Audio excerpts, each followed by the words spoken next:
அன்பு நேயர்களே, ஜியோபொலிட்டிக் defence Asia கண்டத்தில் இந்தியாவும் பாகிஸ்தானும் ஒரு பரம எதிரிகள் நாடு. இரண்டு பேரும் அடிக்கடி மோதிக்கொள்வதும், அதாவது பலஸ்தீனத்தில் இவர்கள் இஸ்ரேலும் பலஸ்தீனமும் மோதிக்கொள்வது போன்றும் அடிக்கடி பாகிஸ்தானும் இந்தியாவும் பல 3 மோதல்களை சந்தித்த நாடு. 4வது கடந்த ஜூன் மாதம் 12 தினங்கள் மோதிய வரலாறும் இருக்கின்றது. இந்த ஜியோ பொலிட்டிக் டிஃபென்ஸ் ஊடாக தற்பொழுது பக்கத்து நாடான இந்தியாவுக்கும் அண்டை நாடு, பாகிஸ்தான் அண்டை நாடான ஆப்கானிஸ்தானுடன் இந்தியா மிக ஒரு நெருக்கத்தை நெருங்கி வருகின்றது. மிகப்பெரிய ஒரு நெருக்கம் என்று சொல்லலாம். இது குறித்து இந்திய ராணுவ அதிகாரிகள் மற்றும் ஜேம்ஸ் பாண்ட், அஜித் டோவல் போன்றோர் துபாயில் சந்திச்சிருக்கிறாங்க. மிக அதிகமான பேச்சுவார்த்தையில் ஈடுபட்டு கடைசியாக இப்பொழுது ஆப்கானிஸ்தானின் வெளியுறவு அமைச்சர் டெல்லியில் 7 தினங்கள் தங்கியிருக்க போகின்றார். நேற்று முதல் அவர் அங்கு முகாமிட்டு இருக்கின்றார். பல பேச்சுவார்த்தைகள், பாதுகாப்பு ஒத்துழைப்புகள் மற்றும் இரகசியமான ராடார் பொருத்துதல் போன்ற பல விடயங்கள் அதில் அடங்க போகின்றது. பாகிஸ்தானை உளவு பார்க்கக்கூடிய அளவுக்கு ஆப்கானுக்குள் இந்தியா நுழைகின்றது என்பது ஒரு பெரிய பிளஸ் பாயிண்ட். இந்த ஜியோபொலிட்டிக் டிஃபென்ஸ்ல மிக ஒரு முக்கியமான கட்டத்துக்குள் இந்தியா வந்திருக்கின்றது. இது பாகிஸ்தானுக்கு மிகப்பெரிய அச்சுறுத்தலாக அமைய போகின்றது. ஆனால் பாகிஸ்தான் எந்த அளவு தாக்கு பிடிக்குமோ தெரியவில்லை. நாம் நேற்று முன்தினமும் தந்திருந்தோம் இல்லையா, அவங்க பாகிஸ்தானின் 11 வீரர்களும் அந்த இந்தியாவுக்கு ஆதரவான அணியின் 19 போராளிகளும் இறந்திருக்கின்றார்கள்.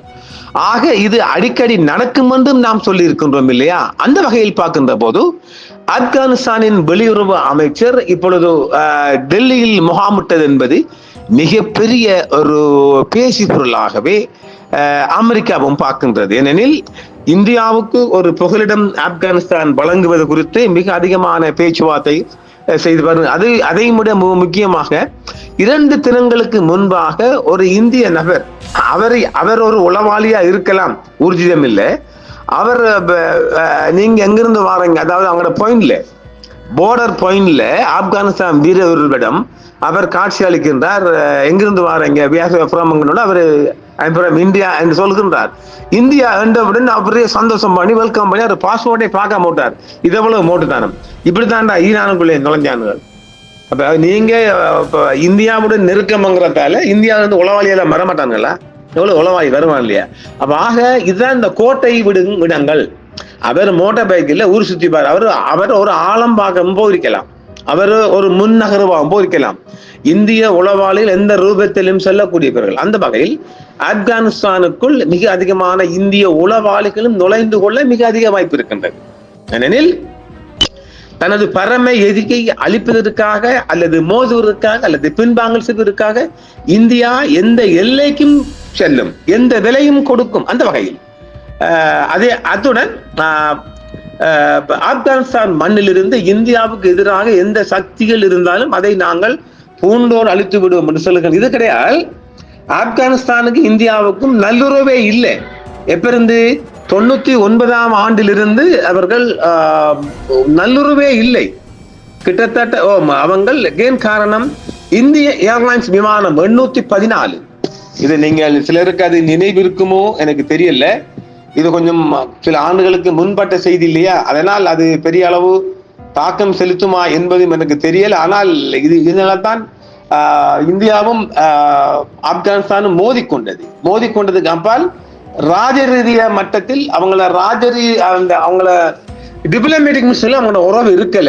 அதாவது இந்தியன் ஏர்லைன்ஸ் விமானம் 814 814 பொதுவாக IC 814 என்று அழைக்கப்படும் இந்தியன் ஏர்லைன்ஸ் ஏர்பஸ் A300 ஆகும். இது டிசம்பர் 24ஆம் தேதி 1999ஆம் ஆண்டு ஹர்கத் உல் முஹாஜிதீன், இது இந்தியாவுக்கு எப்போதும் ஒரு குடைச்சல் கொடுக்கக்கூடிய ஒரு பயங்கரவாத இயக்கம். அது எந்த சந்தேகமும் இல்லை, பயங்கரவாதி தான். ஹர்கத் உல் முஹாஜிதீன் அமைப்பை சேர்ந்த 5 உறுப்பினர்கள் கடத்தப்பட்டது. எங்கிருந்து? காத்மண்டு, நேபாள் தலைநகர் காத்மண்டுவிலிருந்து டெல்லிக்கு சென்று கொண்டிருந்த பயணிகள் விமானம் ஒன்று இந்திய வான்வெளியில் நுழைந்து சிறிது நேரத்திலே சுமார் 5 நிமிடங்களுக்குள் கைப்பற்றது. அதாவது அந்த ஹைஜாக் செய்யப்பட்ட அந்த கடத்தல் செய்யப்பட்டவர்களால். விமானத்தில் 190 பயணிகள் இருந்தனர். 179 பயணிகள் மற்றும் கேப்டன் தேவி சரண், முதல் அதிகாரி ராஜேந்தர் குமார் மற்றும் விமான பொறியாளர் அனில்குமார் ஐகியா உட்பட 11 பயணியாளர்கள். விமானம் அமிர்தசரஸ், லாகூர் மற்றும் துபாய்க்கு பறக்க விடப்பட்டது. துபாயில் இருந்த போது கடத்தல்காரர்கள் 27 பயணிகளையும் கடத்தற்காரர்களால் பலமுறை குத்தப்பட்ட ஒரு ஆண் பணைய கைதி உடலையும் விடுவித்தனர். அந்த ஆண் சிலவேளை மல்லு கட்டிருப்பான்.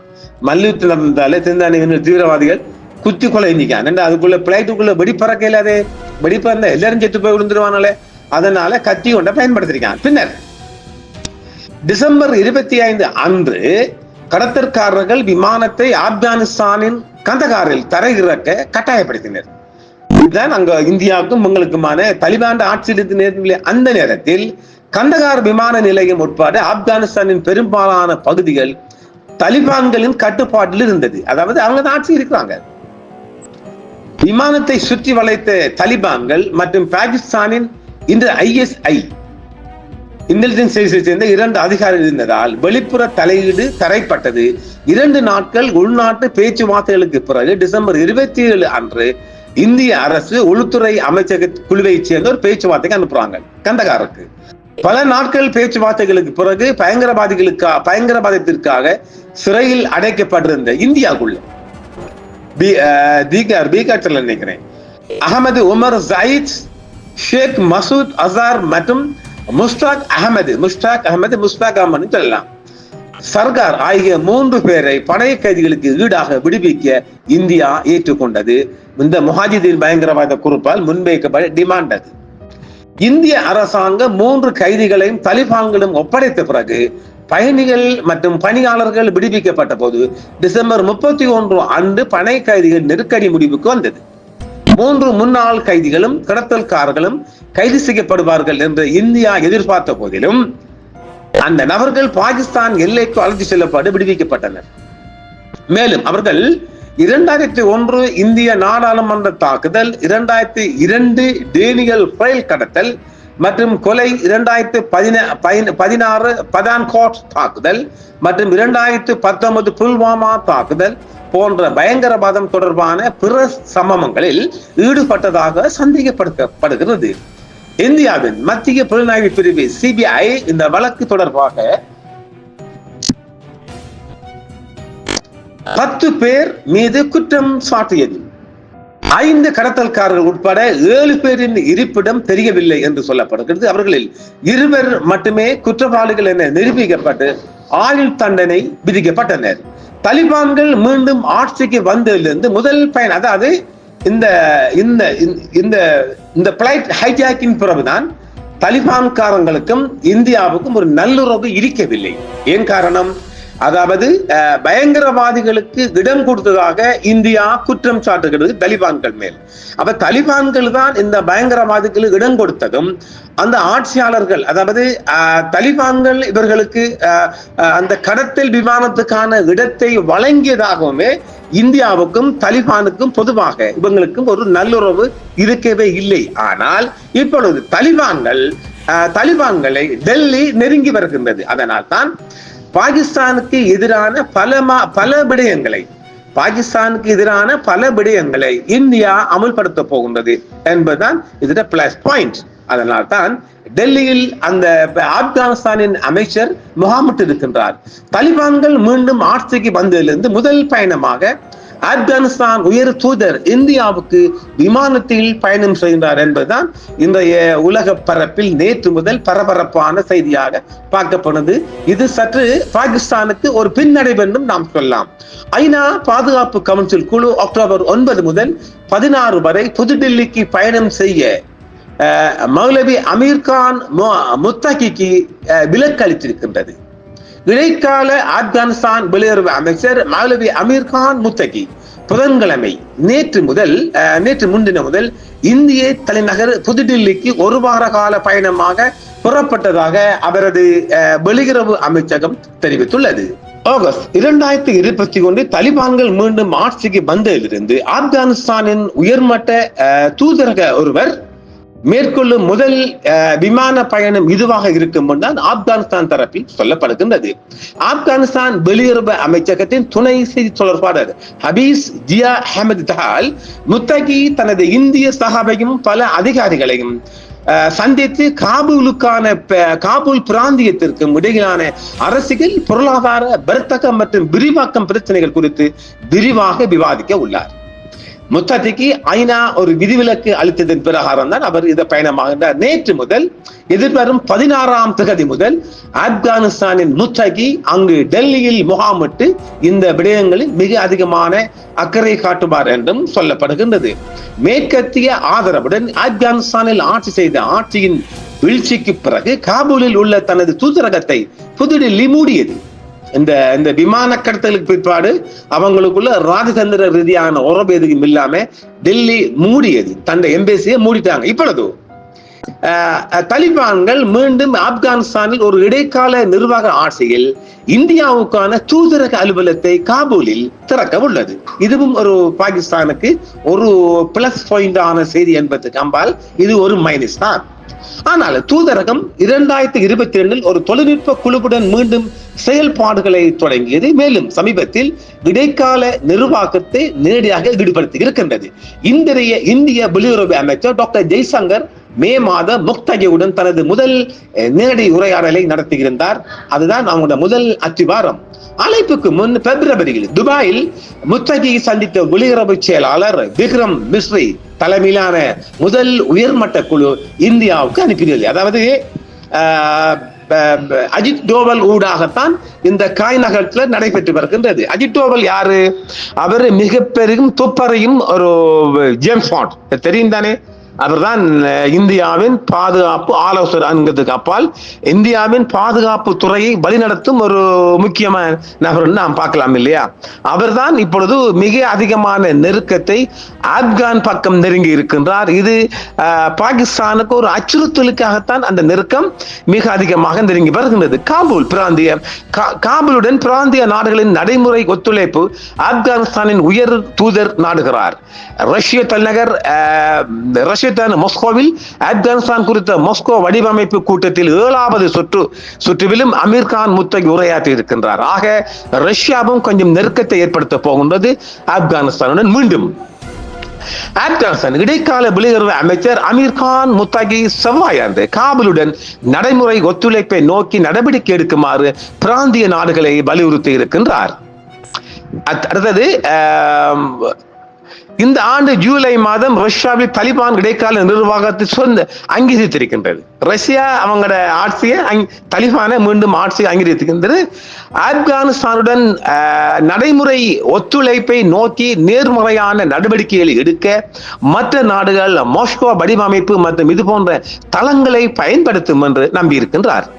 அமெரிக்காவுடன் கையெழுத்திடப்பட்ட டோஹா ஒப்பந்தத்தின் கீழ் ஆகஸ்ட் 2021 வெளிநாட்டு படைகள் முழுமையாக வாபஸ் பெறப்பட்டதை தொடர்ந்து மேற்கத்திய ஆதரவு ஆட்சியின் வீழ்ச்சிக்கு பிறகு காபூலில் தலிபான்கள் மீண்டும் ஆட்சிக்கு வந்தனர். அதன் பின்னர் மாஸ்கோ மட்டுமே தலிபான்களை உத்தியபூர்வமாக அது ஏற்றுக்கொண்டிருக்கின்றது. காலப்போக்கில் இந்தியாவும் உள்வாங்கி இருப்பதால் உலக பரப்பில் தலிபான்கள் எல்லா நாடுகளாலும் ஏற்றுக்கொள்ளக்கூடிய ஒரு நாடாக வரக்கூடிய சாத்தியக்கூறு அதிகமாகவே இருக்கின்றது. ஆப்கானிஸ்தானில் பல்வேறு போராளி குழுக்கள் இருப்பது குறித்து கவலைகளை எழுப்பிய பல நாடுகள் சமீபத்திய கூட்டு அறிக்கையை குறிப்பிட்டு முக்தாகி தனது நாட்டில் மண்ணில் அத்தகைய குழு எதுவும் இல்லை என்றும் அவர் உறுதிபட தெரிவித்திருக்கின்றார். மற்ற நாடுகளுக்கு பிரச்சனைகளை உருவாக்க எங்கள் பிரதேசத்தை பயன்படுத்தும் எந்த குழுவும் ஆப்கானிஸ்தானில் இல்லை என்பதை நான் தெளிவாக கூற விரும்புகிறேன் என்றும் அவர் வலியுறுத்தி இருக்கின்றார். இருப்பினும் ISIS மற்றும் பிற குழுக்கள் சமீபத்தில் பிராந்தியத்தில் உள்ள பிற நாடுகளின் பயிற்சி மையங்களை நிறுவியுள்ளதாகவும் ஆப்கானிஸ்தான் மீது பல உள்துறை அமைப்புகள் குற்றம் சாட்டி வருகின்றது. பிராந்தியத்தில் உள்ள அனைத்து நாடுகளிலிருந்தும் போதைப் பொருள்களை ஒழிக்க ஒருங்கிணைந்த பிராந்திய ஒத்துழைப்பை நிருபமும் முத்தாக்கி அழைப்பிடுத்திருக்கின்றார். ஆகஸ்ட் 2021 வரை ஆப்கானிஸ்தானில் அமெரிக்கா தலைமையிலான வெளிநாட்டு பிரசன்னம் பாதுகாப்பு சவாலுக்கான முதன்மை காரணமாக விவரிக்கப்பட்ட அவர் ஆப்கானிஸ்தானில் பாதுகாப்பின்மைக்கு பங்களிக்கும் அனைத்து காரணிகளும் நீக்கப்பட்டுவிட்டன என்றும் அவர் தெரிவித்திருக்கின்றார். நமது பிராந்தியம் மீண்டும் தவறான கணிப்பீடுகள் அல்லது குறைபாடுள்ள கொள்கைகளுக்கு பலியாக கூடாது என்றும் முத்தாக்கி வலியுறுத்தியிருக்கின்றார். ரஷ்ய பிரதிநிதி ஷெர்ஜி லாவோவிடம் பேசிய முத்தாக்கி ஆப்கானிஸ்தானில் வெளிநாட்டு ராணுவ தளங்களை நிறுவ தனது நாடு அனுமதிக்காது என்று சொல்லியிருக்கிறார். இதை நாம் மாற்றி எடுக்கலாம். அவர் அப்படி சொன்னாலும் கூட இந்தியா பல களங்களை அங்கு அமைக்க போகின்றது என்றுதான் நாங்கள் சொல்லுவோம். ஆப்கானிஸ்தான் அதில் அரசாங்கம் தங்கள் பிரதேசத்தில் வெளிநாட்டு ராணுவ தளங்களை நிறுவ அனுமதிக்காது என்று சொல்லுகின்றார். அதை நாங்கள் நம்புவதற்கு தயாரில்லை. கடந்த மாதம் அமெரிக்க ஜனாதிபதி டொனால்ட் ட்ரம்ப் அவர்கள் இடைக்கால தலிபான் நிர்வாகத்திடம் பக்ராம் விமான தளத்தை பென்டகனுக்கு திருப்பி தருமாறு கேட்டுக்கொண்டிருக்கிறார். அதை சீனா, ரஷ்யா, ஈரான் மற்றும் பாகிஸ்தான் ஆகிய நாடுகள் ஆப்கானிஸ்தான் ராணுவ தளங்களை மீண்டும் நிறுவுவதற்கான எந்த ஒரு நடவடிக்கையும் எடுத்திருக்கின்றது. இப்படி சொல்லப்பட்டாலும் ஆனால் தலிபான் தரப்பால் சொல்லப்படுகின்றது பக்ராம் விமான நிலையத்தை நாங்கள் மீண்டும் போராடி எடுப்பதற்காக 20 ஆண்டுகள் நாங்கள் போராட தயார் என்று தலிபான்கள் அமெரிக்க அதிபர் டொனால்ட் ட்ரம்ப் அவர்களுக்கு எச்சரிக்கை விடுத்திருக்கின்றது. ஏற்கனவே தோல்வியை தழுவி ஆப்கானிஸ்தான் காபூலில் இருந்து ஏராளமான அமெரிக்க படைகள் பின்வாங்கிய பிற்பாடு இவர் சீனாவுக்கு ஒரு டாட்டா காட்டுவதற்காக அல்லது சீனாவை எதிர்நோக்குவதற்காக அல்லது சீனாவை குறிவைப்பதற்காக பக்ராம் விமான நிலையத்தை மீண்டும் இவர் கோரியிருக்கின்றார். அதை தலிபான்கள் விட்டுக் கொடுப்பதாக இல்லை. அதற்காகத்தான் முந்திக் கொண்டு ஆப்கானிஸ்தானுக்குள் இந்தியா காலூண்டி விட்டது. இதை நாங்கள் பயங்கரவாதத்தை திறம்பட எதிர்கொள்வதற்கு ஆப்கானிஸ்தானின் மண்ணிலிருந்து செயல்படும் அனைத்து பயங்கரவாத குழுக்களையும் அகற்றுவதற்கும் கூட்டு பிராந்திய முயற்சிகள் அவசரமாக தேவை என்றும் அவர் முக்தாக்தி வலியுறுத்தியிருக்கின்றார். எது எப்படி போனாலும் இந்தியா முற்றுமுழுதாக பயங்கரவாதிகளை ஒடுக்குவதற்காகவும், அதாவது இந்தியாவுக்குள் ஊடுருவும் பயங்கரவாதிகளை எதிர்கொள்வதற்காகவும், பாகிஸ்தானுக்குள் இருந்து வருகின்ற அச்சுறுத்தல்களை எதிர்கொள்வதற்காகவும் ஆப்கானிஸ்தானை முற்றுமுழுதாக இந்தியா பயன்படுத்த போகின்றது. ஏனெனில் ஆப்கானிஸ்தானுக்குள்ள கனிம வளங்களை உங்களுக்கு எல்லாம் தெரியும். இப்பொழுது நாடுகளுக்குள் நடக்கின்ற போட்டிகளில் கனிம வளங்களை அள்ளும் போட்டி தான் மிக பெரிய போட்டி உலாகி வருகின்றது. அந்த வகையில் இந்தியா முற்றுமுழுதாக அதிகப்படியான நிதிகளை ஆப்கானிஸ்தானுக்குள் இறக்கி ஆப்கானிஸ்தானை தனது முழு கட்டுப்பாட்டில் கொண்டு வர போகின்றது என்பது மட்டும் உண்மை. ஆக எதிர்வரும் காலங்களில் ஆப்கானிஸ்தானுக்கு உள்ளிருந்து பாகிஸ்தானுக்கான தாக்குதல்கள் இடம்பெறுவதற்கான அதிக வாய்ப்பு இருப்பதாகவே இங்கு ரஷ்ய உளவுப்படையாலும் தெரிவிக்கப்பட்டிருக்கிறது. ஆக இப்பொழுது இந்த ஆசிய கண்டத்தில் இந்தியாவும் பாகிஸ்தானும் மோதிக்கொள்ளும் போது ஆப்கானிஸ்தான் காபூல் மிக முக்கியமான புள்ளியாக மாறப்போகின்றது. ஆக ஜியோபொலிட்டிக் டிஃபென்ஸ் சிஸ்டத்தில் காபூல் மிக முக்கியமான இடம் வகிக்க போடுது என்பதையும் அமெரிக்கா சார்பில்லாத அணிகளுக்கான ஒரு புகலிடமாகவும் ஆப்கானிஸ்தான் மாறப்போகின்றது. இதைத்தான் தலிபான்கள் விரும்புகின்றார். ஏனெனில் அவர்கள் இவ்வளவு காலங்களும் தனித்து நின்றே போட்டியில் அவர்கள் போரில் இறங்கி இருக்கின்றார்கள். இப்பொழுது ஏதோ ஒரு நாட்டு சீனா அல்லது ரஷ்யா போன்ற நாடுகளுடன் ஒரு பாதுகாப்பு ஒப்பந்தத்தை அது செய்யப்படுமானால் நேரடியாக ரஷ்யா போன்ற நாடுகள் களத்தில் இறங்கலாம். அது கூட அமெரிக்காவுக்கு ஒரு எச்சரிக்கை தான். ஆக பாகிஸ்தானின் பக்கத்து நாடான ஆப்கானிஸ்தானுக்குள் இந்தியா ஒரு களம் அமைப்பது பாகிஸ்தானுக்கு மட்டுமில்லாமல் அமெரிக்காவுக்கும் ஒரு அச்சுறுத்தலாகவே அது அமைய போகின்றது. ஆக ஒரு உலக போர், 3ஆம் உலக போரை நெருங்குகின்ற போது எம் கண்ணில் படாமல் இருந்த ஆப்கானிஸ்தான் மிக முக்கியமான இடத்தை வகிக்க போகின்றது என்பதை மட்டும் நாம் உறுதியாக சொல்லுகின்றோம். மீண்டும் மற்றும் ஒரு காணொளியில் நாம் ஜியோபொலிட்டிக் டிஃபென்ஸில் சந்திப்போம். நன்றி நேயர்களே. என்றும் உங்களுடன் சன்ரைஸ் இந்தியா டிவி சப்ஸ்கிரைப் பண்ணுங்கள், பெல் பட்டனையும் கிளிக் செய்யுங்கள். உங்கள் ஆதரவே எங்கள் சேவை. ஆதரவு தாருங்கள், அரவணைப்போம். மறக்காம சர்ப்ரைஸ் பண்ணுங்க. தேங்க்யூ.